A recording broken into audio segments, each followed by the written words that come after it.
Good morning and welcome to this discussion on journalists as frontline workers in the battle against COVID-19, organised by the European Union to the African Union delegation.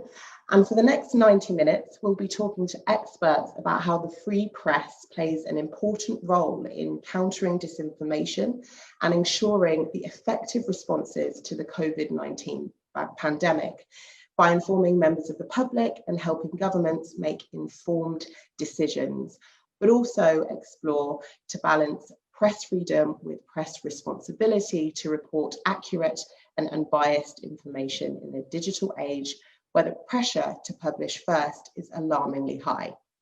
Now, to introduce this session and give opening remarks, I would like to invite Patrick Dupont, who is head of the political section at the delegation of the European Union to the African Union, who is standing in for the head of delegation, Birgit Markussen, this morning. Patrick Dupont, welcome to the discussion. I will hand over to you to give us the opening remarks for this session. Thank you. Thank you very much. Thank you, Uzo, and hello to everyone. Let me start by welcoming you today, and first of all to apologize on behalf of my head of delegation, Mrs. Markussen. She asked me to replace her today at the end of last week, and our apologies if this has been communicated rather late. Actually, when we prepared for today's webinar a while ago, we were confident that our ambassador designate would be able to join us today. Hence, Mrs. Markussen really regrets that she cannot be with you today, in particular because she's very committed to the cause of freedom of expression and of information, as well as of informative, accurate journalism. Unfortunately, as my head of delegation has not been in a position to present her credentials as EU ambassador to the African Union, she has to refrain from public forums as to date. She asked me and my colleagues to inform her of the outcome of the debate, and she will be eager to engage soon.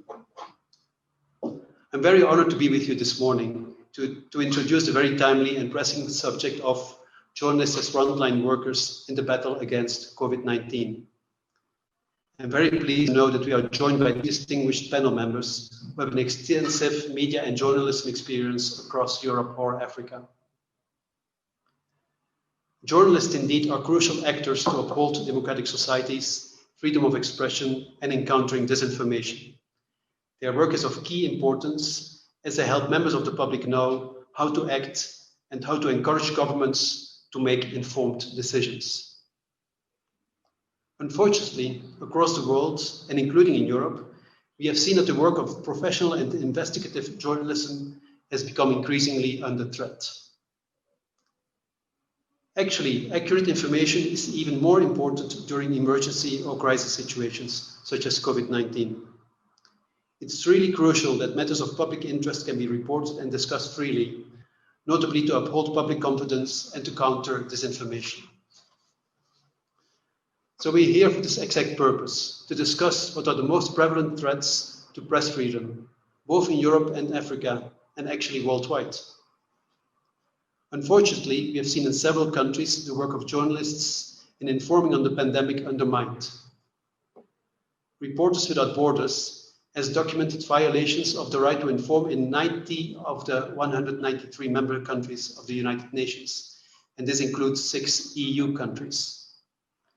The pandemic has also made it possible for governments to adopt a range of laws, regulations, and exceptional provisions, notably on fake news and access to information. And all this has proved to be particularly damaging for the freedom of press.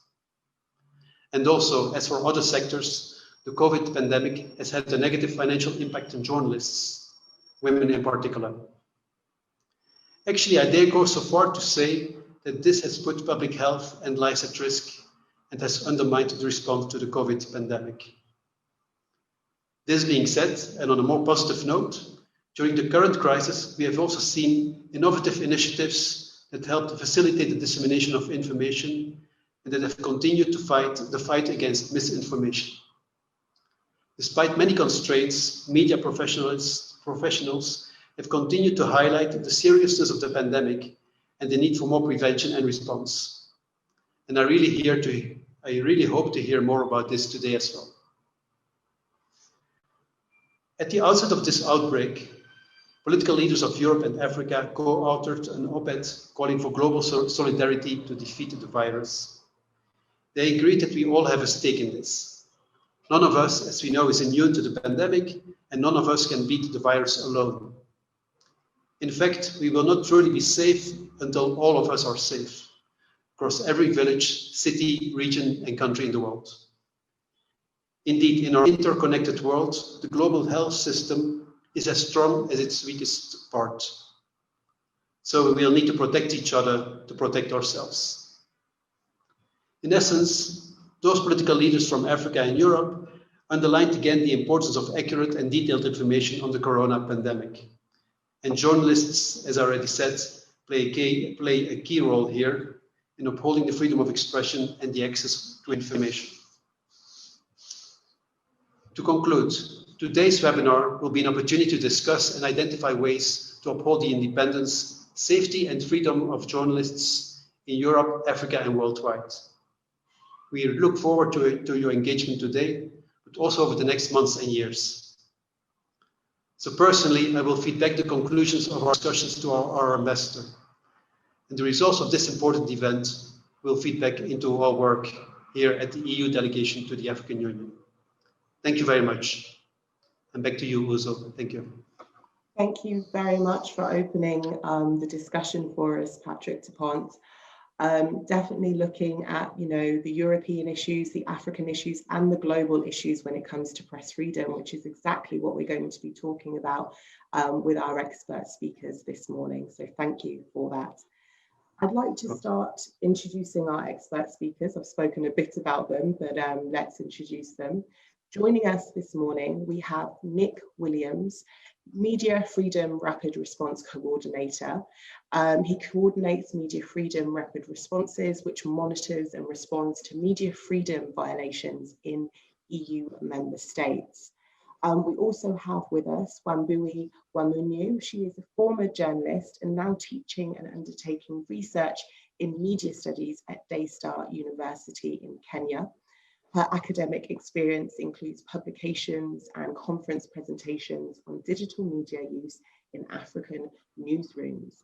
We also have joining us today Ernest Sagaga, who is Head of Human Rights at the International Federation of Journalists. And he is a lawyer by training with professional experience in international institutions and media organizations. So we have European representation, we have African representation, and we have global representation for this very important discussion today. What I have asked our speakers to prepare is a short 5-minute presentation to understand some of the fundamental questions about press freedom. So we've asked our speakers to make a short presentation to answer the following questions. What does press freedom mean to you, and what is the current state of it in your country and region?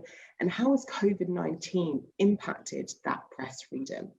I want to start with Nick Williams as someone who is coordinating responses directly to press freedom violations across EU member states. What would be your answer to those questions? Thank you, Nick.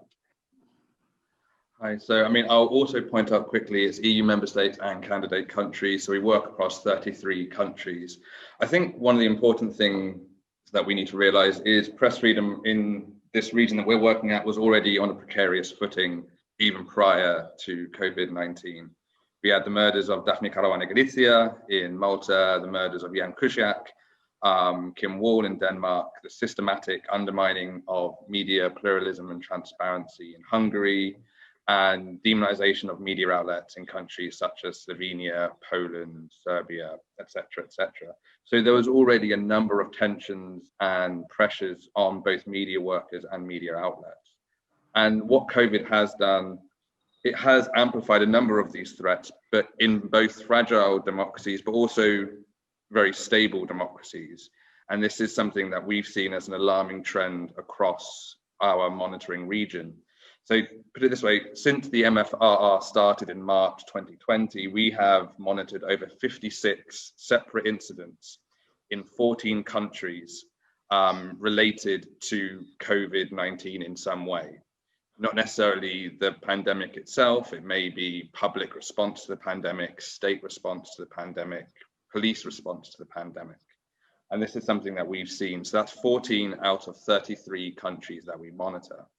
And this is something we need to acknowledge. Obviously, out with the health implications for journalists and media workers themselves, or the economic impacts COVID has had, it has also increased to a significant degree, the ability to journalists and media workers to work free from threats of violence, legal threats, or censorship.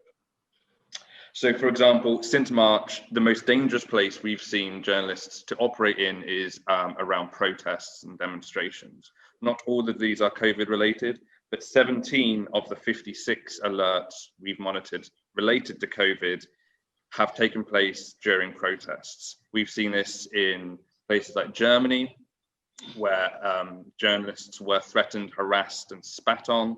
Outside the Reichstag, during an anti-lockdown protest. We've seen a similar thing happen in the UK and in Italy as well, where journalists have been attacked.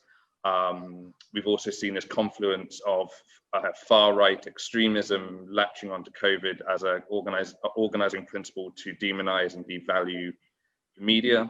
So demonstrations is something we've definitely seen, but also the intersection between protesters and the police. We're also seeing an alarming trend of police officers and security services themselves being implicated in threats and attacks against journalists. Serbia has been one of the more key areas of this. We've seen about 28 or so journalists and media workers being attacked over the space of 4 days in Serbia by both protesters and demonstrators and police officers.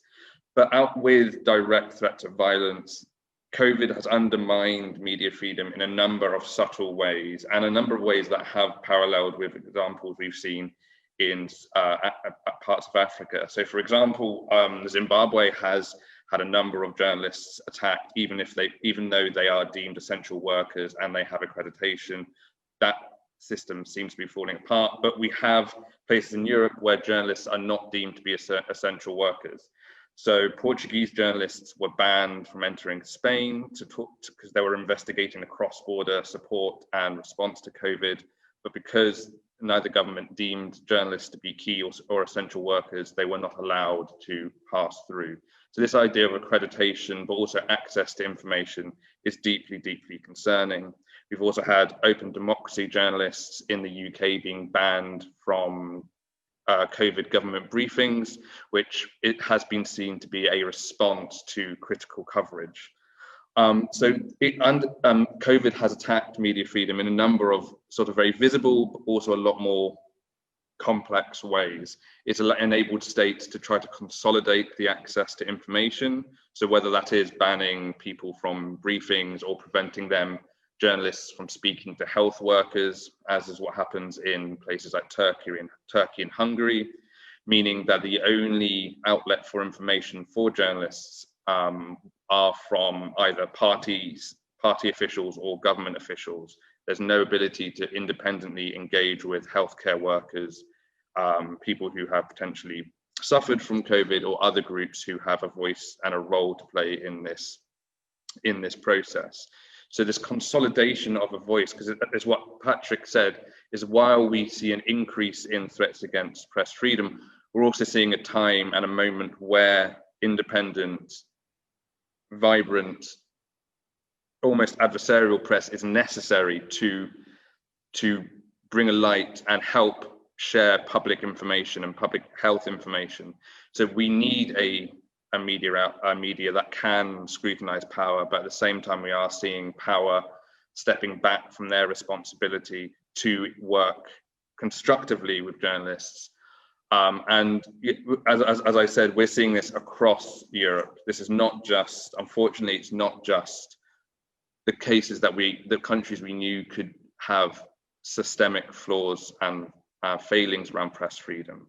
And also one quick thing I will say as well is there's also been a conversation around the economic sustainability of media outlets, and a lot of countries have move to support media outlets through direct funding, and you know, there's definite need for some sort of intervention, especially as advertising revenue has decreased.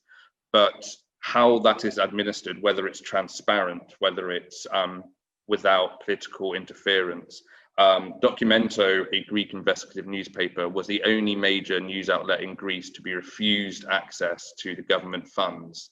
And this is widely believed to be due to the fact that they have been very critical of the ruling party and the Prime Minister.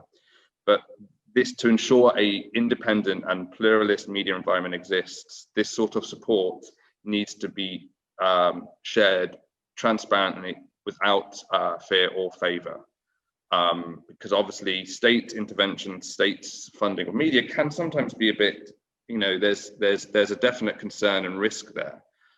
But if it's administered effectively and transparently and has no interference with editorial or journalistic decisions, it can be the difference between an outlet surviving and not.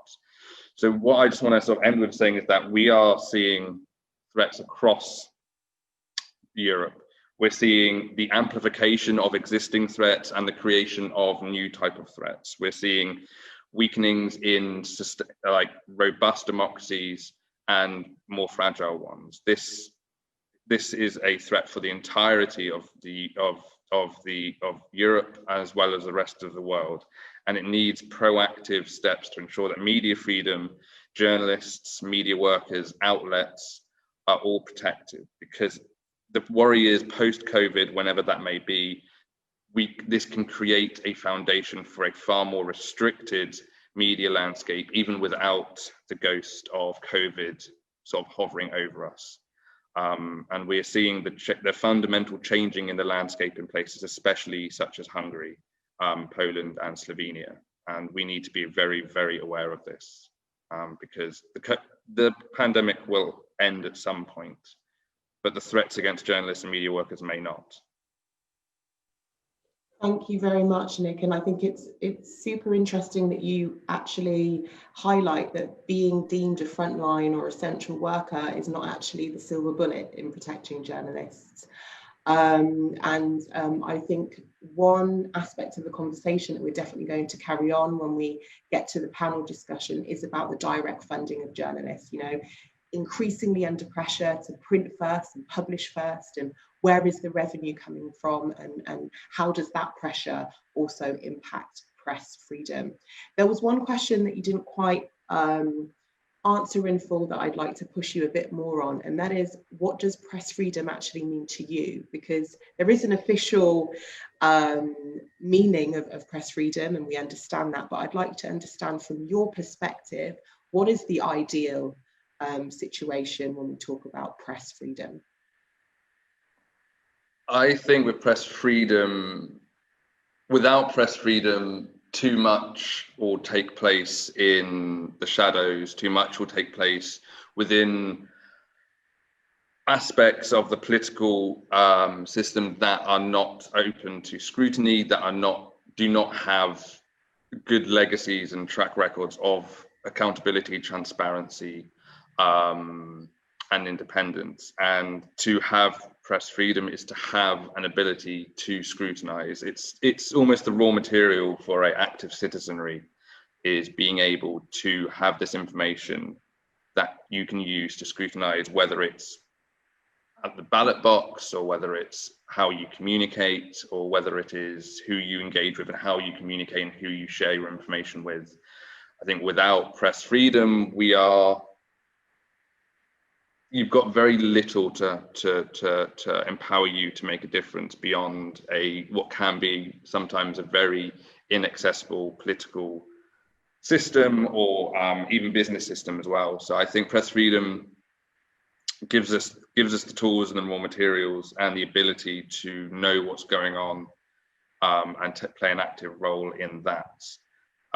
Because governments sometimes, you know, they have to be pushed, and it's the unfortunate thing is, I mean, I come from the UK.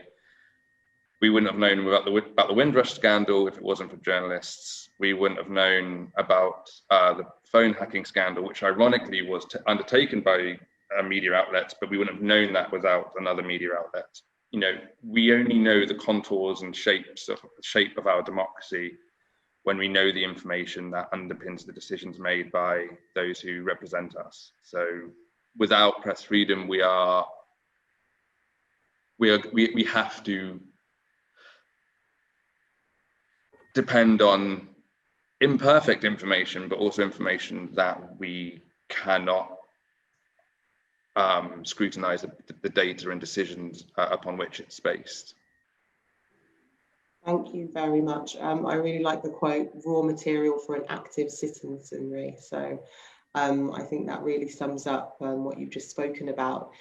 And now I'm going to turn to Wamunyu, who is joining us from Kenya, an academic and ex-journalist. What is your perspective on press freedom? What does it mean to you as an academic, as somebody who has been a journalist writing for the press?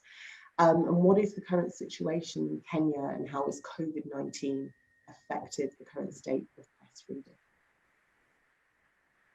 Thank you, Uzo, and thank you for the invitation to be part of this panel. And I'll pick up from where Nick spoke, because I agree with a lot of what he has said. So I'll speak broadly about the term press before I even get to press freedom. Because press, we have an understanding of who or what the press is. Usually, you know, print or broadcast outlets, you know, newspapers, TV and radio and so on. But what's been interesting for me is that the definition of press, technically the person who is providing some information for, you know, a large group of people, if that's how we are categorizing it, there are very many players who've entered who no longer fit that traditional definition. So it is no longer about, you know, a newspaper or a radio station or a TV station only. We are seeing a lot of entrepreneurs. We are seeing people who share information on Instagram and Facebook. We are also seeing huge digital media organizations like Google and Facebook and their affiliates becoming places where news is shared and distributed and produced. So who is the press today? I think that's the interesting question for me. Because once we accept that the term is very fluid and dynamic, even the notion of press freedom then becomes wider and more fluid as well. And for me, I see press freedom as an ideal, and it is attained in different measures across different media ecosystems. I think we presume democracy everywhere, and that the ideal will be reflected and manifested, you know, in the exact same ways. But as Nick has said, it isn't. And there are so many factors that affect or influence this notion of freedom. But freedom essentially is a liberty to serve the public interest. That's how I see press freedom. And doing so, such as by holding governing authorities accountable, as well as enabling citizens to know and make informed decisions about what's going on in their lives. That's the essential for me. And with the fluidity of the definition and the expansion of who the players are, the so-called press, then I would say that there are some principles or some guidelines that kind of help me think about press freedom. And these are the opportunity and ability to exist. That is an important factor. You need to be able to exist. And to exist means that the laws around you enable you to set up, you know, an outfit, be it, you know, a social media platform or it's a radio station, whatever it is. You can choose to exist as a member of the press. The political system is allowing you, or is makes me uncomfortable, but enables you to work. You're not censored. You're doing the work that you need to do so you can exist. The economic environment, and even Nick has alluded to that the problem of making money today is preventing a lot of people from being contributors of the press. The other issue that I think is important in this ideal of press freedom is the opportunity and ability to be independent, so that you can scrutinize, so that you can ask questions. so that you're not beholden to a particular interest.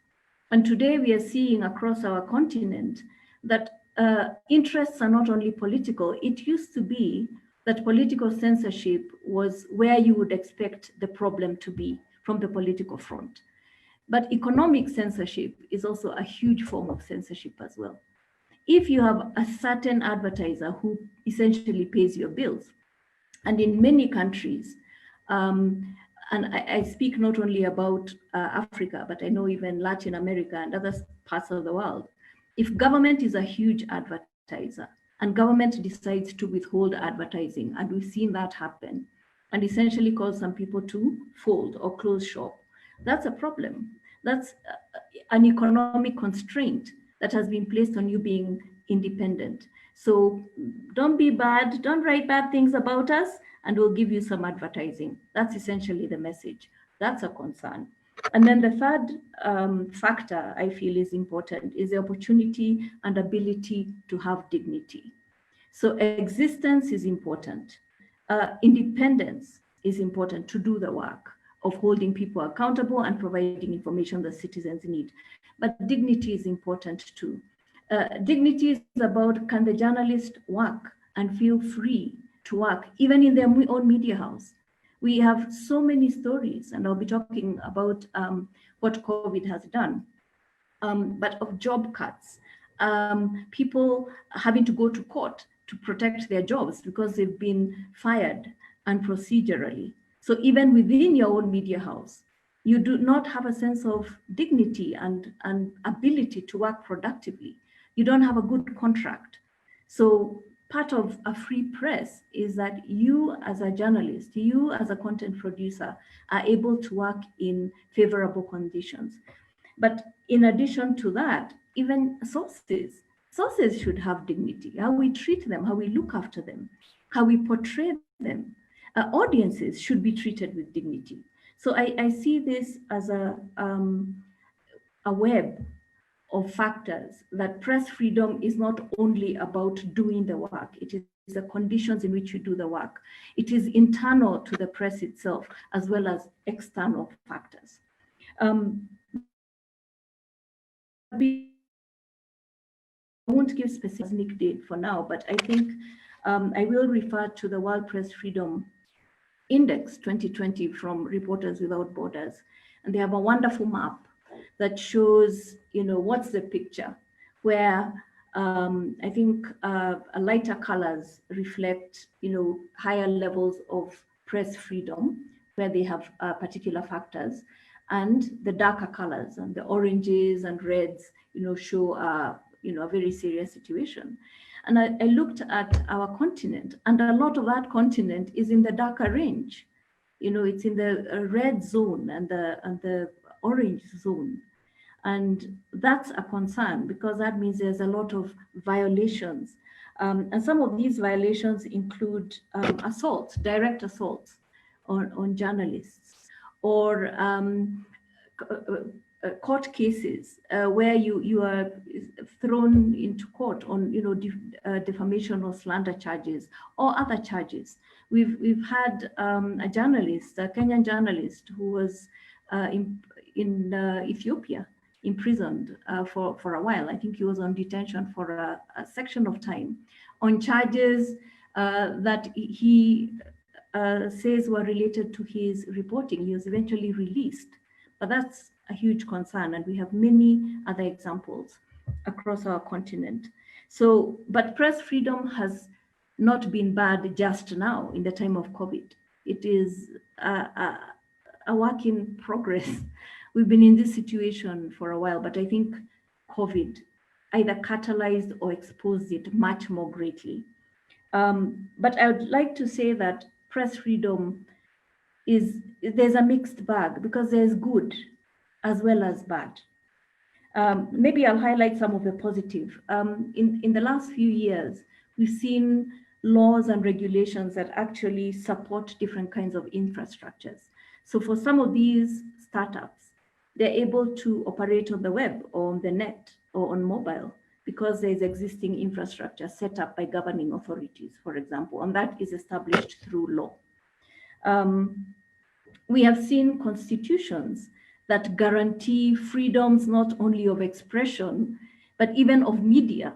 In Kenya, for example, our constitution, promulgated in 2010, introduced an article on freedom of media specifically, whereas before it was only a general reference to freedom of expression. So there is a framework where there is some positive things that have happened. There are new opportunities for startups. There's experimentation, particularly with these, digital natives who are playing around there and doing a lot of content, and a greater diversity of news sources. One of my contentions with the press also here is the idea that we only tend to go to elite sources, the governing authority, the minister, the president, the person in power. And the average citizen, is not an important source. So these new outlets are talking to citizens and seeing them as important sources. So that's a positive. But I'll wrap up with the bad. The bad includes a lot of job cuts. There have been pay cuts. Journalism labor is stretched to do more with less. We've seen very high levels of stress, even within newsrooms, about getting COVID, not being well prepared or protected against COVID, and that has an effect on productivity, and therefore that has an effect on press freedom. And then there's also aspects of content on digital platforms and content moderation there. I think I'll just stop there because I've gone over time, but those are my few thoughts there. Thank you. Thank you, Ambui, and thank you for highlighting some of the wins or the progress that has been made around press freedom over recent years, and just highlighting that, on the other hand, press freedom has been eroding somewhat before even COVID-19, and so it's a much broader conversation that needs to be had about the state of press freedom and what we do going forward. And that really chimes in with what Nick pointed out as well. What will we do after COVID-19? And hopefully this won't be the new norm in terms of press freedom. I want to turn now to Ernest Zagaga, a lawyer by academic background and now managing human rights issues at the International Federation of Journalists, so a global organisation. I want to put to you, the similar questions, but really from a global perspective. What does press freedom mean to you, and what is the current state globally? Is it eroding because of COVID-19, or is this part of a bigger trend that has been started a while ago? And if you have any good news stories as well about press freedom, we'd love to hear those as well. Over to you, Ernest. Well, thank you very much. Thank you everyone for the invitation and for organizing this important topic. Let me start by, since I speak for a global journalist organization, let me start by trying to define what press freedom really is and means. First of all, press freedom refers to a profession.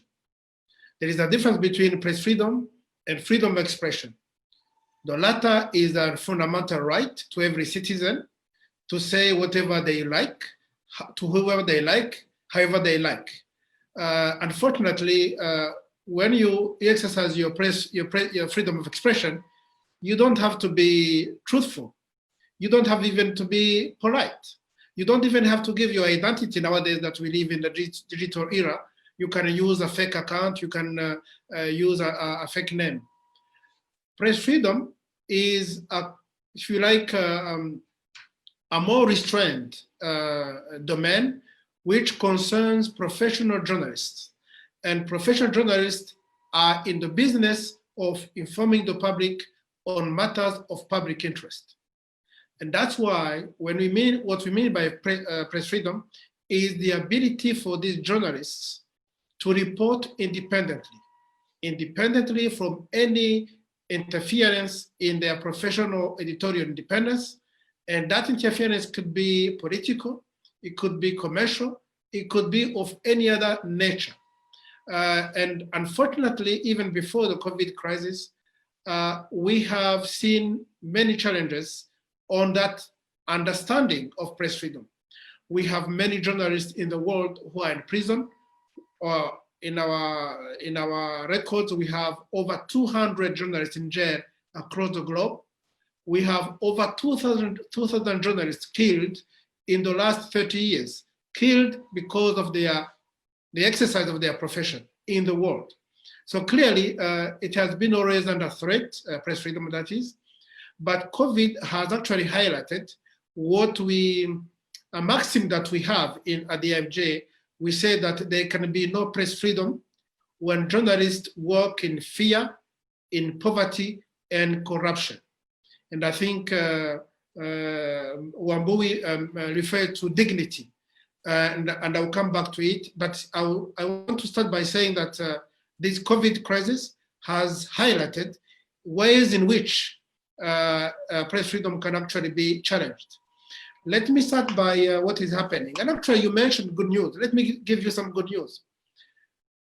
COVID crisis is a very important story. And we actually should give credit to journalists in many countries, poor and rich, small and large, on the way they handled in really challenging circumstances to report on this important story. But so we have carried out 2 surveys, one global and another one focusing on Africa. And these 2 surveys really show that the findings from these 2 surveys show in ways in which the COVID crisis has been really devastating in lives, but also livelihoods of many people, including journalists. For instance, we identify one issue which is to do with personal safety. Like any pandemic, such as Ebola, COVID-19 represents a major threat to the health of journalists, their families, and their colleagues. It has caused acute stress among journalists who have had to take precautions both at home and at workplace. I can give you a case in Burundi, if you really can imagine that journalists in Burundi have gone through an entire general campaign without any measures, protection measures introduced by the government. They have had to go and cover rallies.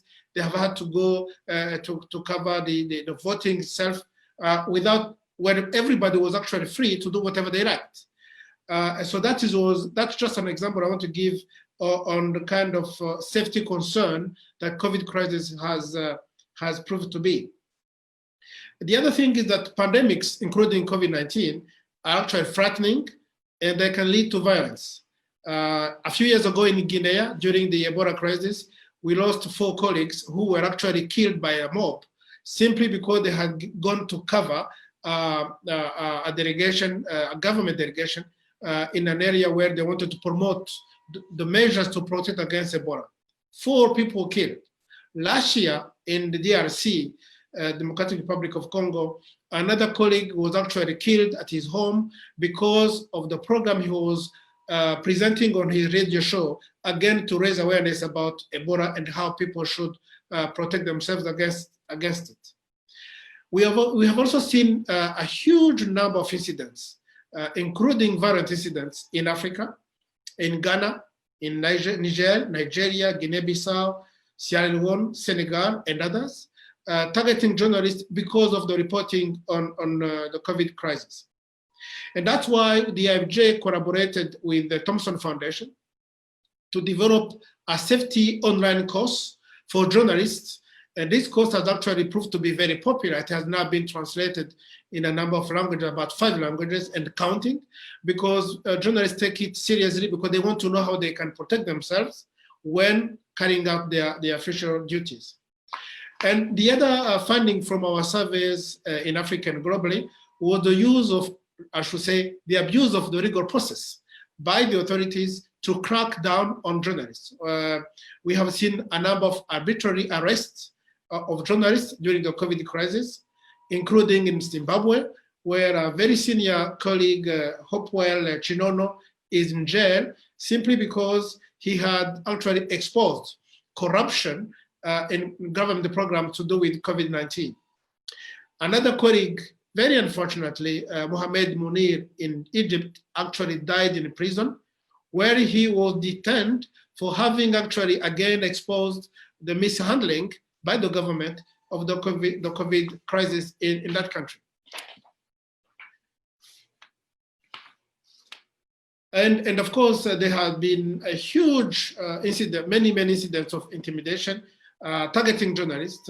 In Zimbabwe, again, we have seen the ruling party, the ZANU-PF, actually denying access to journalists to press conferences, which, as you know, is also a form of access to information. So that was denied to the journalists. In Namibia, we have seen colleagues being intimidated, apparently because they had asked tough questions to the leaders of that country. There have also been economic pressure, and I think Wambui mentioned the massing layoffs in media organizations, again, across a number of countries, including Nigeria, Morocco, Kenya, Tunisia, and Uganda. Those who were lucky to keep their jobs have had to face pay cuts because of the COVID-19. And we are facing losses of hundreds of millions of jobs, not only in the media, of course, but certainly including media across the globe as a result of the COVID-19. Only a few media organizations received any support from their governments, including Angola, Ivory Coast, Senegal, Togo, and Mozambique in Africa. So what should we do? Because for me, as someone who represents journalists globally, I am always interested in solutions. Having identified challenges, what can we do? First of all, since we are lucky to have African Union colleagues and European Union colleagues with us on this webinar, I think we should actually call upon the African Union to impress on its member states the need to uphold the international obligations and do more to protect journalists and the media freedom. Now, very recently, you may have heard about a very good campaign which was launched by the African Union called Silencing the Guns, Creating Conducive Conditions for Africa's Development, which is a worthy and much welcome initiative.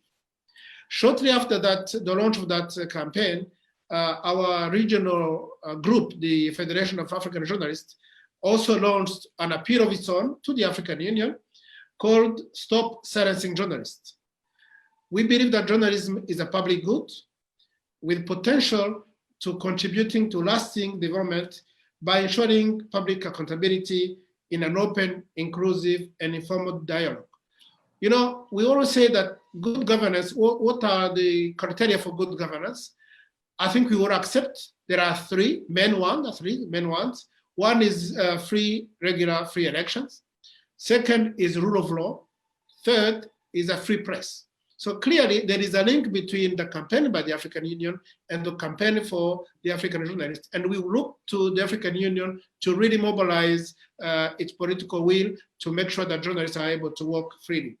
And then to our European Union colleagues, I listened very carefully to the speech by the President of the Commission, Madame Ursula von der Leyen, to the European Parliament last week, when she pledged that the European Union would speak up and speak out against human rights violations. That certainly, surely, include press freedom, and we look towards the European Union representatives in Africa to also join this campaign for freedom of the press in Africa. We think that the European Union should make press freedom a factor and a beneficiary in any aid program to do with good governance in Africa. And finally, we want to really urge all political actors to engage journalists and their representatives in addressing their needs and overcoming the challenges they face. After all, as Madiba would say, anything done about us, without us, is not for us. Thank you very much. Thank you very much, Ernest. That was a very comprehensive insight into your approach to press freedom and what it actually means, especially in kind of distinct relation to freedom of expression, which I think Both of those terms are used interchangeably quite a lot. So it was really interesting to have that distinction. And also your comprehensive recommendations for European and African leaders and global leaders. A question that I will ask and put to the other two panelists as well, before we go into our Q&A session and get some of the questions from the attendees at this webinar answered. So first of all, I'd like to ask Nick and Wambui, what would be your recommendations for European, African, or even global leaders when it comes to improving press freedom? Wambui, would you like to go first, Wambui? I was hoping you'd go first, but that's okay. What's my recommendation to other leaders? Well, I want to start with what's my recommendation to us on improving press freedom. I like the quote that Ernest ended on. Anything for us without us means nothing. So I think there is an important part the citizen needs to play concerning press freedom. There's something I find interesting in our continent. We have a lot of democratic institutions on paper. It's very theoretical in a lot of situations. We have judiciaries, we have the executive, we have legislatures, we have parliaments, we have people who pass laws, and we even have the press. But I have begun to see these as elite institutions, including the press to some extent, particularly the traditional bigger media houses that kind of focus on, the solution comes from the top. But I think press freedom is ultimately linked to the ecosystem in which it operates. And the ecosystem should include a strong citizenry, a citizenry that is very engaged, a citizenry that says, wait a minute, what's going on in this government department or something? And the best way I can get that information is through a form of media, be it a TV bulletin or something on Twitter or something else. And if that is not strong, because the average citizen is not going to be able to go to the department to ask questions, if that media is not strong, the citizen suffers. But we have left it to the elite institutions to figure out what press freedom is, so to speak. And these institutions are, on paper, and they're the judiciary and so on, and they have a role to play. But I would say that we need a more active and engaged citizenry that sees the value of, a strong press works for me and it helps me have a better life because I know what's going on. I know what my minister or my member of parliament is doing. And I have the opportunity and ability, I like those two words, to ask questions and to have them answered. It's not top down. So an active citizenry, interestingly for me, is a big part of press freedom. Thank you, Wambui. Very interesting, and that kind of link and relationship between the citizens and the press, holding the press also accountable in a way and asking the questions that are needed to be asked. Nick, how about you? What is your recommendation for either European, African, or global leaders, because this is a global issue? I should have gone first because Wambui has taken the answer, because I agree with everything Wambui said. I mean, so much of it is how the press or the media or citizen journalists or social media or bloggers are, how their work is valued and perceived by the community that sustains them and supports them as well. But obviously there are so many different ways that media can be supported, and some of these are supranational, some of these are national. I mean, looking across Europe, there are so many countries where law change could actually bring about significant benefits in certain countries, whether it's reforming free access to information laws, removing criminal defamation, improving civil defamation laws to increase better defenses. There's a whole litany of things that we can do and needs to be done, and we need to scrutinize these as part of strengthening democracy, not just as a industry-specific technical process. These are processes that strengthen democratic ideals. So one, we need to also expand our knowledge and understanding of democracy as being beyond elections alone. This is a far larger, more systemic issue we need to address. We also need to look at things like transparency and openness, not as gifts the government can give us, as expectations of government's behavior and responsibilities.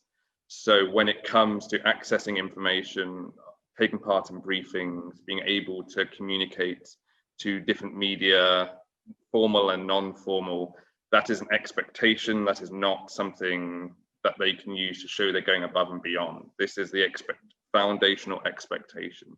And things like the EU can play a role. You know, obviously there's been this big conversation about the rule of law mechanism in Europe. The first report, I think, is due out at the end of this month. But, you know, one of the things that has been sort of sidelined or delayed because of the negotiations is the idea of making the conditionality clause. So making European access to European funds based on rule of law mechanisms and strength of the rule of law. We hope that is revisited. We hope that doesn't fall off the table, because that could be a very, very powerful motivator for EU members and candidate countries for when they do join the union to take these issues seriously, because without a strong media outlet and strong media freedom, you do not have the rule of law and you do not have a democracy. Thank you, Nick. And I think Wambui wanted to come in again on that point. Wambui? Yes, thank you. I wanted to add to something Nick actually ended up saying, and that is the idea of what can our leaders do, and be it at local level, European level, African level, wherever it is. And I believe the work of leaders and governments is to create enabling environments. It's not to prescribe, it's not to tell, because you want people to be independent, but create enabling environments, and particularly for local journalism. I think for large sections of our continent, journalism is at the center. It's in the capital city, and the periphery kind of gets forgotten, or the occasional story. But if you have a local in that place able to work, to be independent, and to produce work that enables a person at that level to see what their government is doing, how their public school is looking, what's going on with my public hospital, and so on. That makes a difference. But unfortunately, the local journalist, the one at local level, struggles. They don't have funding. They are correspondents. We have situations where people say that they get bad contracts, so you can't do really good stories. So the enabling environment then is where the leaders can come in. Do you set up, do you have a situation where people don't pay crazy taxes just to do a startup, to set up a business? Do you have a situation where somebody, if they are under a certain kind of pressure, they know they can report it and they will be treated fairly if it is to a police authority or whoever it is? That's what I think leaders should do. Leave the practical work to the journalists. They can figure it out. They know how to produce content. They know how to talk to people. They know how to get the information that the citizens need. But is the environment enabling? That's what leaders can do. Thanks. Brilliant. Thank you so much, Wambui. And now I want to start taking some questions from our audience. We've got a very active audience who is putting together a number of questions for our panelists. I'd like to start by posing a question from Albert, who is from Kenya.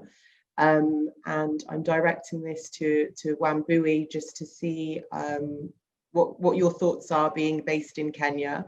And he asked what measures should be taken to ensure the safety of journalists who are trying to inform the public, about COVID-19, but, more broadly, just keeping them informed and accountable, and keeping the government accountable and are doing a good job.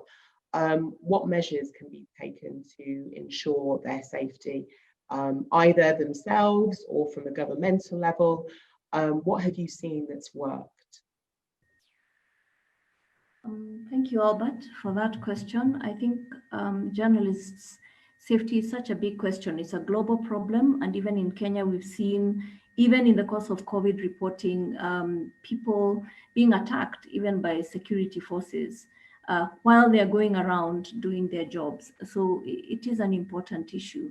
I think number one, and this is where organizations or associations of journalists are useful, we know of organizations or associations that try to protect journalists. So like the union will, go and try and provide legal protections or legal support if you are arrested.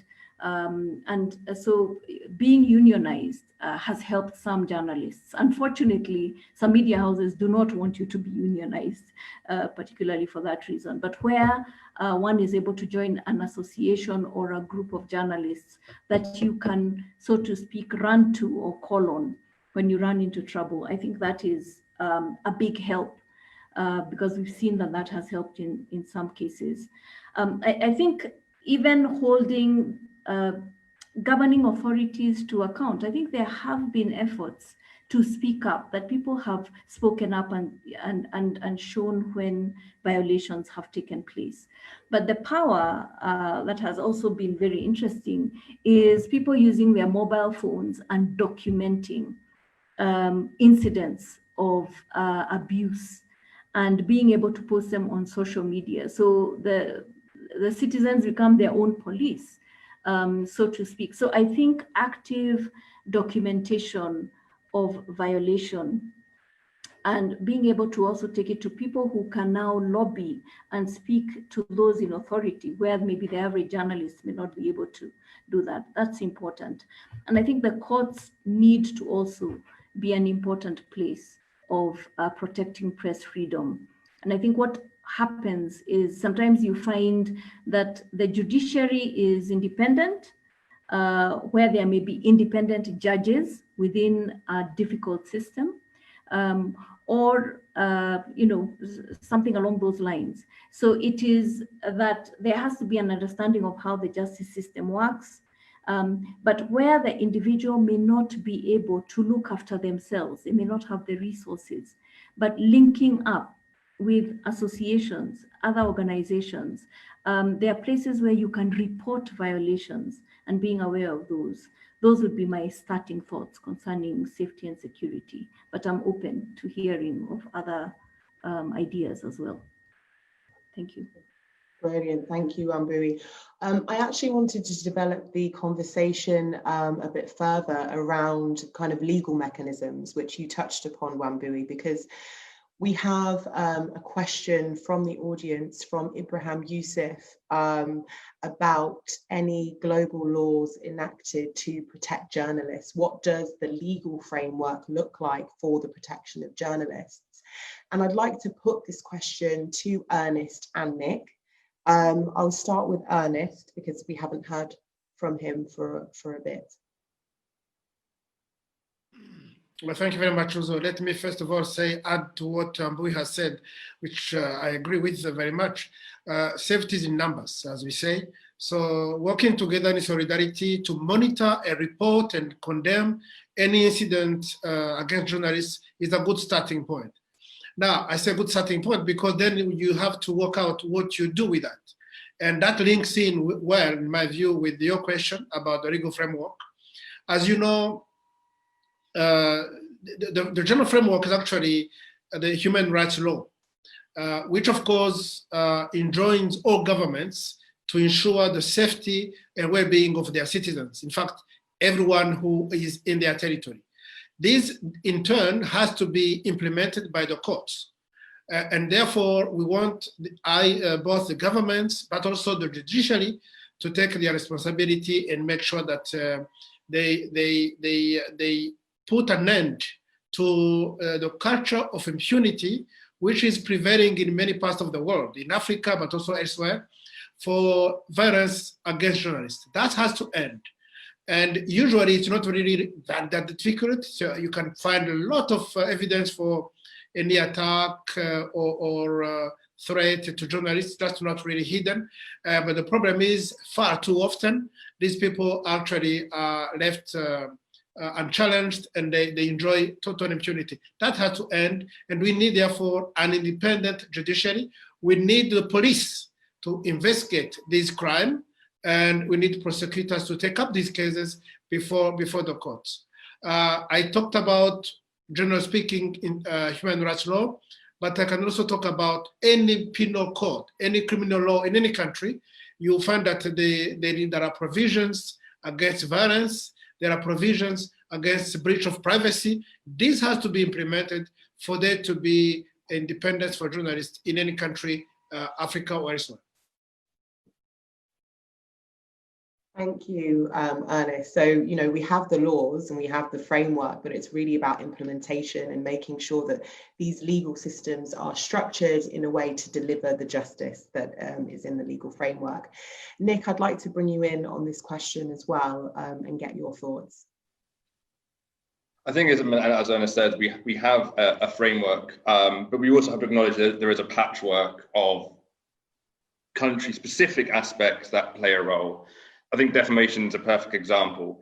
You know, you have civil defamation in a number of different jurisdictions, which is generally far more rights respecting to a degree. It's better for levels of defences and affordability as well. But then obviously you have a lot of places in sub-Saharan Africa, there is this ongoing conversation with the AU as well about eradicating criminal defamation in Africa. So I think we need to acknowledge there is a patchwork as well as the principles and the sort of human rights law framework. But I think both Wambui and Ernest has also touched on something which I think without addressing impunity, the legal framework will always be imperfect. Because the impunity, while also, you know, robbing justice of the people who have been killed or imprisoned, historically also dissuades others from stepping forward if they know that there have been cases that have never seen the light of day. And you see this as well. Perversely, the more entrenched impunity is, if there was, you know, a successful conviction of someone who attacked a journalist or a police officer who attacked a journalist, which is even rarer, to be honest, to see a conviction based on the attack on journalists by state entities. That's a really powerful symbol, a really powerful signal. And that's why, for example, we were very disappointed in the recent ruling in the Jan Kuciak case in Slovakia. And we're waiting to see what's happening in Malta. I think everyone needs to there seems to be this assumption that attacking a journalist is different to attacking another professional or any other human being, or it's a daily risk that they should expect to take on as part of their job. I don't understand how we got to that stage. You know, people reporting in Germany are not reporting in a conflict zone, but we're having journalists being attacked in Germany by police officers and by members of the public. So there needs to be, and this is also the cultural shift as well, is like this is not acceptable or expected behavior. This is also not expected workplace risks. And I think around changing the legal frameworks and looking at the legal framework we have, we need to look beyond that. But there are some interesting steps forward. So obviously, for example, in Montenegro, the recent election, we've seen a potential, there will be a new administration after 30 or so years of the same party. And you know, one thing that we've seen talking to people there is this idea of auditing the laws, seeing how supportive they are to human rights protections or, as they've specified, European standards. So I think there's always a healthy process of evaluating and looking at our laws, especially as both Wambui and Ernest have pointed out, technology has changed so much. Law in Scotland, where I used to work, still a defamation law still established, it was written in the late 90s, so has no protections for online journalists. So this is always, it's an evolving, organic, living process of ensuring that all laws that govern and oversee journalistic activities and safety are still relevant and actually do protect those that they're meant to protect. Brilliant, thank you. And I think really interesting that you talk about how did we kind of get to a stage where there's an inherent risk of kind of violence in doing journalism and in carrying out your job, which is quite alarming and something that I guess is more of a wider societal issue that we really need to consider. I'm going to continue to go through some of the questions that we have in the question and answer box on Zoom here. And I want to turn to the kind of economic discussion, how we balance, you know, press freedom, which is super important, with the increasing pressure that journalists do face to publish quickly, you know, and have a really alarming headline for clickbait. How do we balance those? So we have a question here from Enoch. And he says, you know, how can media organizations, or what can media organizations do to better kind of organize themselves so that they're not starved of advertisements when they run stories that are critical to government? So what can they do to stop governments that might decide to stop spending on advertising if they run critical stories? Have you seen this in your experience? What are some of the solutions? Because obviously it's an important financial revenue for media organizations. I'm going to start maybe with Ernest on this one, and I'd love to hear your insights on this question. Yeah, thank you very much. I mean, journalists, like any other professionals, they have to live with their time. We live in times where there are different business models. Advertising has been, for a long time, a major source of income to media organizations. But as Wambui mentioned earlier on, this advertising can actually come with some strings. So there's always a need to distinguish the professional independence, editorial independence for journalists, and of course the need to make a living. I mean, journalism can be and should be a business. There's nothing wrong with that. However, you've got to make media owners have to make a decision. Are they there for informing people, or are they there just making money and that's the end of it? Now, we have seen some models like Mediapart, for those of you who may not know about this media organization, and it's not a new one. I'm using it because it's quite known. It's a French media organization, which was launched maybe 7-8 years ago in Paris. And this media basically have decided to live by the subscription of their leaders. They don't take any advertisement. They are simply selling their service, selling the information to their subscribers. In return, they pledge to be totally independent and to provide accurate and informed stories as they can achieve, as they're able to do so. There are also other media organizations which are using the similar model, business model. That's up to every media owner and indeed journalists to consider whether they should prioritize advertisement at the expenses of their independence, or if they can find another form of media income. But I also have to add, as I said in my presentation, journalism is a public good, and therefore, as a public good, it actually deserves public funding. It's very important to have a public funding aspect, at least for this so-called public media organization. They are public, they're not governmental, or they should not be governmental. In that sense, I worked for the BBC for 10 years, a BBC World Service. We used to get every single penny from our budget from the government, from the Foreign and Commonwealth Office. And yet, that department agreed and respected our editorial independence. As you know, the BBC at large is funded by the license fee. Everybody pays that license, and therefore you could say everybody owns the BBC, and therefore the BBC has to work for everybody in the UK. There are similar, of course, models in developed countries. And as I said in my presentation, there are countries in Africa which are trying, I suppose, according to their means, to actually come to the aid of media organizations. That's something to be encouraged, and because by funding these media, you're actually investing in making sure that your people are better informed. Brilliant, thank you. And I think that's a really interesting point that you bring up, the different models of funding media organizations and how they can work and are working to some extent across different countries. And I would like then to go back to Nick, because I know that before you did raise the discussion about funding media and the different models that you've seen, especially in Greece, and maybe sometimes how it doesn't work. So what are your thoughts in terms of, you know, revenue and making sure that media organizations can sustain themselves, because it is a big question.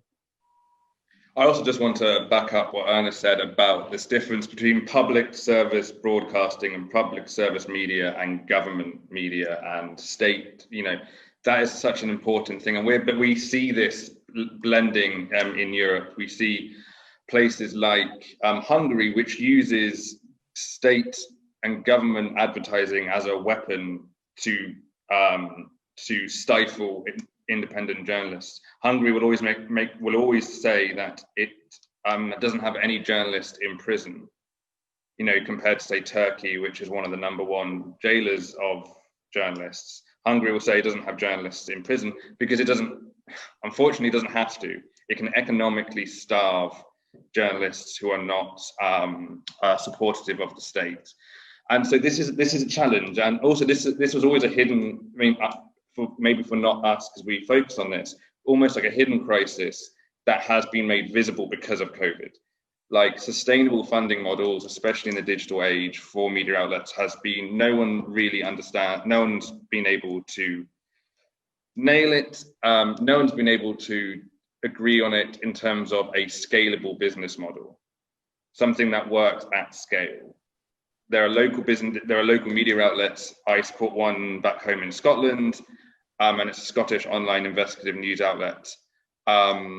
But there's always questions as to whether that funding model can be scaled. And then you have things such as paywalls and all the different ways people have tried to fund media outlets now. I mean, ideally, and we see this, is if you can get a diversity of funding sources, so you're not dependent on one source. So you're not, for example, only dependent on government advertising, so it cannot be wielded or withdrawn because of your coverage. But I'm not going to lecture media outlets as to what funding they should depend on, because a lot of jurisdictions there is not a choice, there is not a healthy funding environment, there is not a multiplicity of different funding sources where you can scrutinize what it means for your editorial independence or your visibility with X community or X community. It's a very, very complicated issue, and this COVID has just made it far, far worse. But what we can do is, when there is, for example, state funding to support media outlets during COVID, that it is administered fairly and independently and transparently, and that no outlet is punished for their critical coverage by the withholding or manipulating of that funding. I think this conversation would go on until about 5 o'clock in the afternoon if it was about sustainable funding models for journalists. But it is, I mean, I'm not undermining it. It is the one of the topics of our age in terms of media freedom right now. COVID, unfortunately, has just possibly hastened the crisis point due to the nature of funding. And the one other thing I need to obviously be aware of as well is that readers are struggling economically as well. So if we're looking at a very conventional funding model of a paper, newspaper, a physical newspaper, people buying it, unfortunately that may be something that people may stop buying when they're worried about their income as well during this uncertain time. So the entire ecosystem is a lot more economically fragile. And I do agree it will require some form of intervention by the state, but then of course that, as Ernest says, brings its own challenges as well that we can't be blind to. Thank you, Nick. And Wambui, I'd like to put this question to you, and also just focusing on the idea that of what you said before around a government allowing, you know, press to exist. I guess the idea of government-funded press would go even further on that point. But I'd just really like to get your thoughts around ad revenue from government and the kind of business model for press in the face of COVID-19. And what are some of the solutions that we could be looking at? Thank you. You know, asking an academic to talk about money is like Nick, I'm no expert. But this discussion is actually a very hot discussion. In fact, I'm teaching a class this semester, and many a WhatsApp group discussion revolves around this business, because a lot of our big media and our visible media are the commercial media. And the commercial media are for-profit institutions that rely primarily on advertising. And the biggest advertiser, at least in this part of the world, a lot of times is government. Telecommunications companies and others then also come in a close second or third. So this heavy reliance on huge advertising budgets has gotten the media houses into trouble sometimes. In fact, right now, the Kenyan government owes media houses several billion shillings, which is in US dollars. I'd have to think about that, but that's I think nearly 3 billion shillings. And it is related to advertising that was supposed to be paid for and is yet to be paid for. There was a setup where there was a government advertising agency set up, and monies were to be channeled through this organization. And there have been, you know, questions around that. So the reliance on advertising, which was, you know, the model that worked for very many years, clearly has begun to collapse. We are also seeing that beyond government, there are other advertisers. But when economies are not strong and we've been in decline for a bit, then of course that will be affected. What I find interesting is that people have started to find alternative ways to survive. And those ways include, as Ernest and Nick have spoken to, you know, alternative sources of funding, smaller outfits. You know, a lot of these commercial houses are huge, and that's why we've been having mass layoffs. But if you have smaller units where people are collaborating on, you know, we share equipment with, you know, company A and company B, we'll share equipment, we share certain costs, but we produce our own content, or, you know, donor advertising or crowdsourcing. So I think it is diversifying streams of income and realizing that, you know, money is not the only value for journalism. It's not only about how much money you make, it's also about the quality of your product and how well you can do it. But the product is also expensive to produce. So you need a steady stream of income or revenue to be able to do it. And people are finding different ways, be it donor funding. Paywalls and subscriptions are not big yet, but some of these newer, younger startups are experimenting with that kind of thing. And it would be interesting to see in a couple of years where that takes them, because I think there's a commitment to, you know, doing things that you cannot do in the mainstream media house, like, you know, hard-hitting investigative stories that cannot air on a mainstream media house because of the fear of advertising being pulled.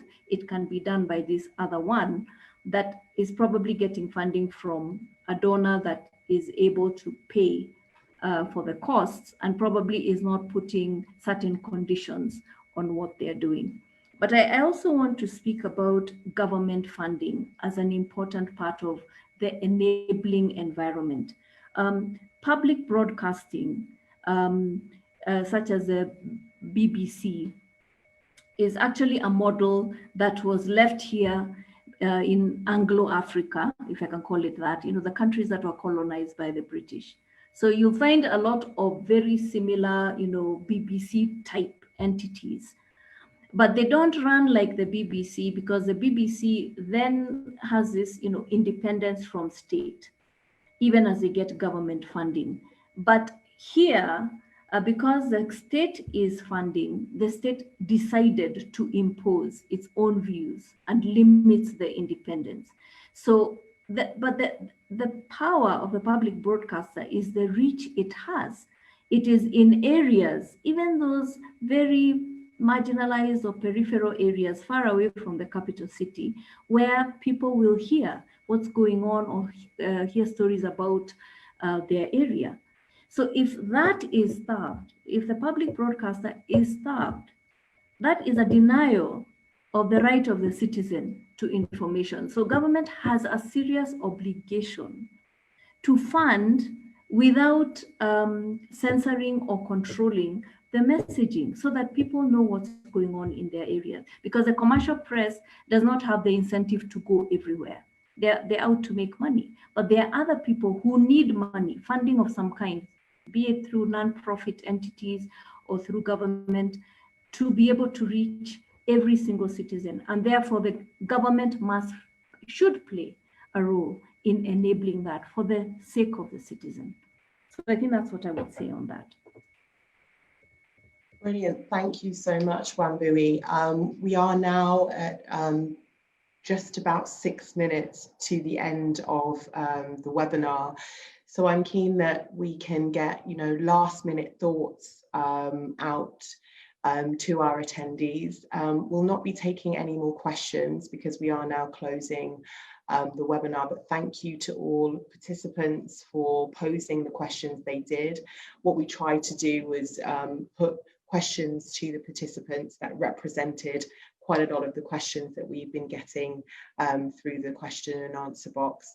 So now that we're wrapping up, I would just like to put a challenge actually to our speakers, which is, we've spoken about COVID-19 in particular and the impact that it's having on press freedom. And you've spoken a bit about, what are the implications, or what the government or the citizens can do about the current situation we're in.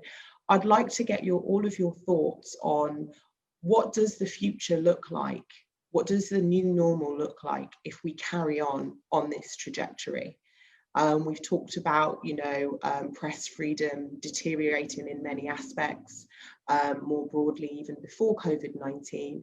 So if we're on this trajectory, what could the future of press freedom look like? And I will have to stop you at 1 minute each. I'll start with Ernest because he's had a bit of a break. Okay, thank you very much. Really quickly, to add to our previous discussion, that again, something that the European Union could help is that in Europe, we are now engaged in discussing how these tech giants, who are using a lot of actually material produced by journalists, but not paying anything, how they could actually be a fair remuneration for journalists' work. So we maybe want to engage the European Union how we can go about that in Africa, to again see if we can generate some income for journalists on the continent as well. So to your question, where do we go from here? Look, it all depends on citizens' engagement. Somebody said something I do believe in, that a people which want to be free need to free its press. This is not something to do with journalists alone. Most of the time, journalists get in trouble because they want to expose corruption, criminal activity, or abuse of power. So it's something that we do in the interest of the public at large, and therefore we would welcome any engagement from the public to protect our profession, because we exist for them. So it depends on how much engagement there will be.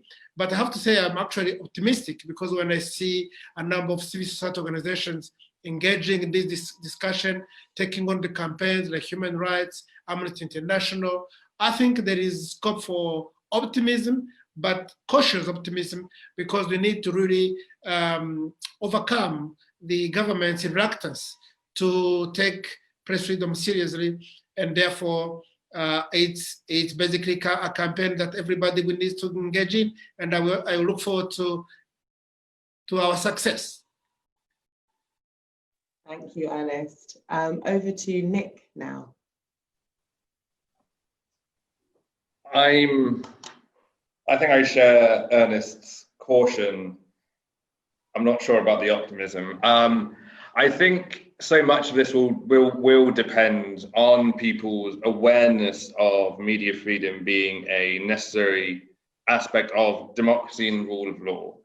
Like seeing it not as a standalone thing that is an optional aspect of something that, if it's working, will have. Like, you can't have democracy and these other things that we profess to be important without media freedom. You know, and we need to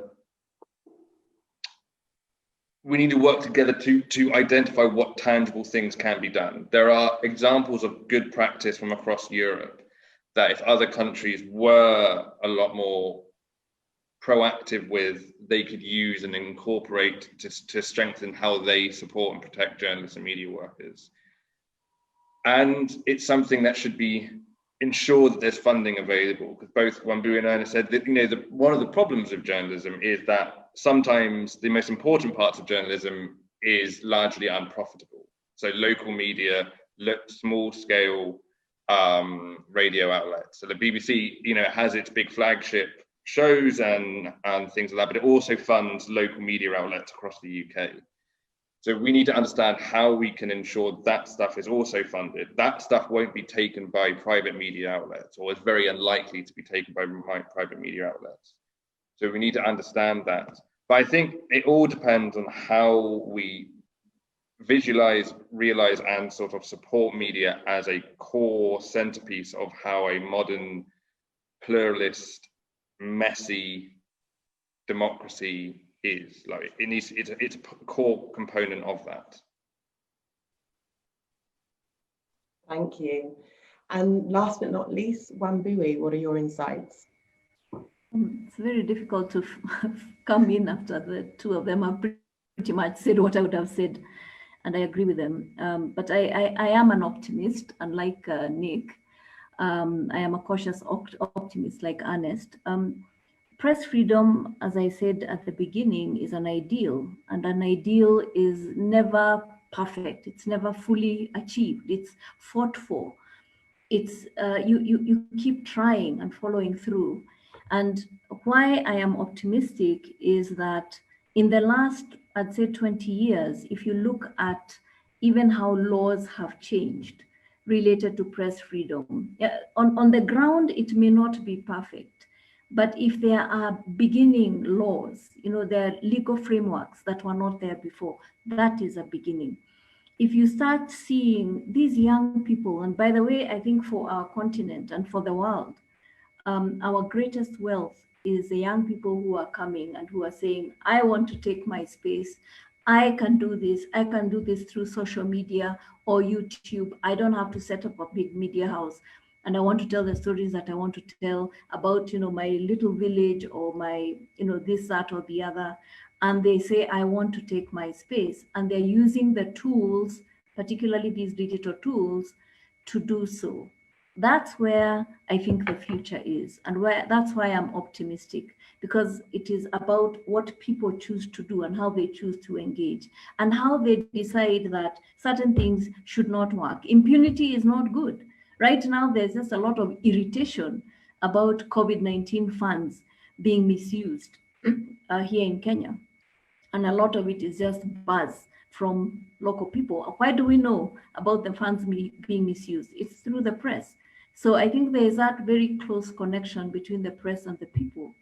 And where the people continue to be engaged, I think there's always room for hope that we will continue to strive well towards press freedom and attain it better and better over time.